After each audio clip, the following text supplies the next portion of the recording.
आज हम आपको एक ऐसी ब्रिटिश महिला के बारे में बताने जा रहे हैं जिन्हें महात्मा गांधी का साथ देने के लिए कई बार जेल जाना पड़ा था।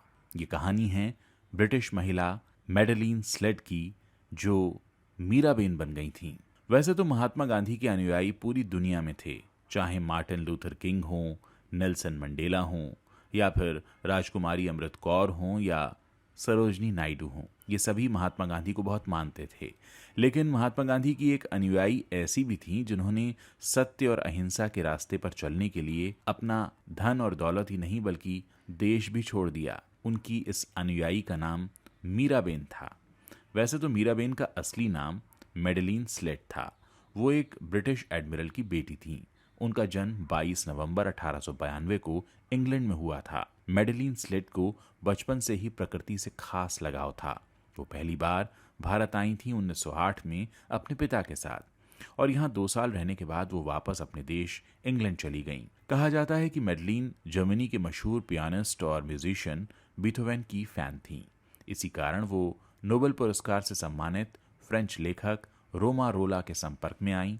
रोमा रोला वही शख्स थे जिन्होंने महात्मा गांधी की जीवनी लिखी थी। गांधी जी की जीवनी ने मेडेलिन को काफी प्रभावित किया और उन्होंने गांधी जी को एक चिट्ठी लिखकर उनके आश्रम आने की इच्छा जताई। कहा जाता है मेडेलिन गांधी जी को ईसा मसीह का अवतार मानने लगी थीं और उन्हें एहसास हो गया था कि ये वही अज्ञात हैं जिसका उन्हें इंतजार है। अक्टूबर 1925 में वो मुंबई के रास्ते अहमदाबाद आईं। मेडेलिन ने गांधी जी से अपनी पहली मुलाकात को कुछ यूं बयां किया। जब मैं वहां पहुंची तो सामने से एक दुबला पतला शख्स सफेद गद्दी से उठकर मेरी तरफ बढ़ रहा था।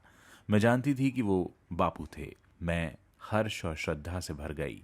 मुझे बस सामने एक दिव्य रोशनी दिखाई दे रही थी। मैं बापू के पैरों में झुककर बैठ गई। बापू ने मुझे उठाया और कहा, तुम मेरी बेटी हो। उसके बाद उन्होंने अपनी पूरी जिंदगी महात्मा गांधी की सेवा में समर्पित कर दी और गांधी जी ने उन्हें मीराबेन का नाम दिया।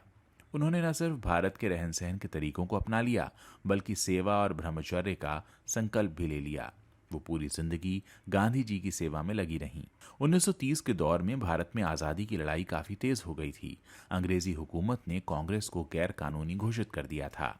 गांधी जी को गिरफ्तार कर लिया गया था। अखबारों पर सेंसरशिप लग गया था।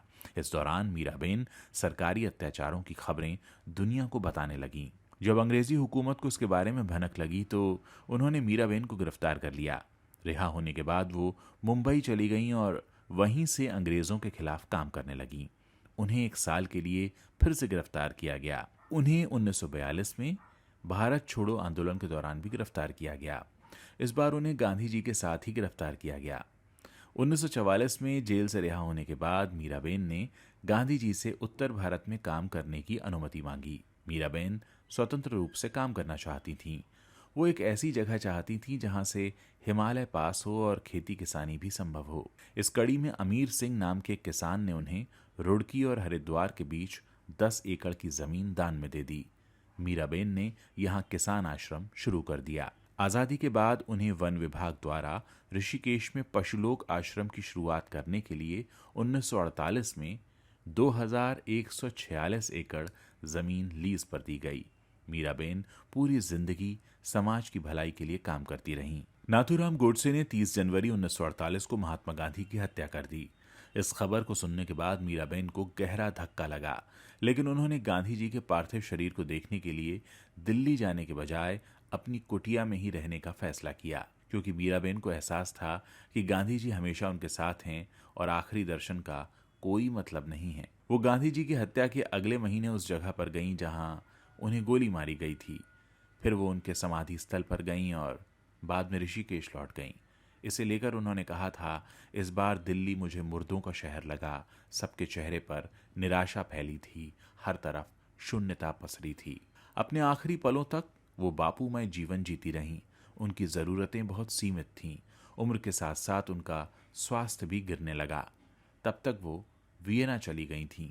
वहां जाने के बाद उन्हें आर्थिक परेशानियां भी घेरने लगीं। 1977-78 में केंद्रीय गांधी स्मारक निधि के मंत्री देवेंद्र कुमार उनसे लंदन में मिले थे और उन्होंने देखा कि उनके पास इतने भी पैसे नहीं थे कि वो अपने लिए गर्म कपड़े सिलवा सकें। इसके बाद भारत की तत्कालीन प्रधानमंत्री इंदिरा गांधी उनसे मिलने पहुंची और उनकी आर्थिक परेशानियों को दूर किया। 1981 में मीराबेन को भारत सरकार ने पद्म विभूषण से सम्मानित किया। 20 जुलाई 1982 को उन्होंने वियना में अपनी अंतिम सांस ली। ऑस्ट्रिया में दाह संस्कार का रिवाज नहीं है, लेकिन मीराबेन चाहती थी कि उनका अंतिम संस्कार हिंदू रीति रिवाज से किया जाए। मीराबेन की चिता को उनके सेवक रामेश्वर दत्त ने आग दी। फिर उनकी भस्म को भारत लाया गया और ऋषिकेश में प्रवाहित किया गया। अगर आप और भी इस तरह की कहानियां सुनना चाहते हैं तो इस चैनल को सब्सक्राइब कर सकते हैं और हाँ, बेल आइकन प्रेस करना मत भूलिएगा, ताकि जब भी हम कोई कहानी पोस्ट करें तो उसका नोटिफिकेशन आप तक तुरंत पहुंच जाए।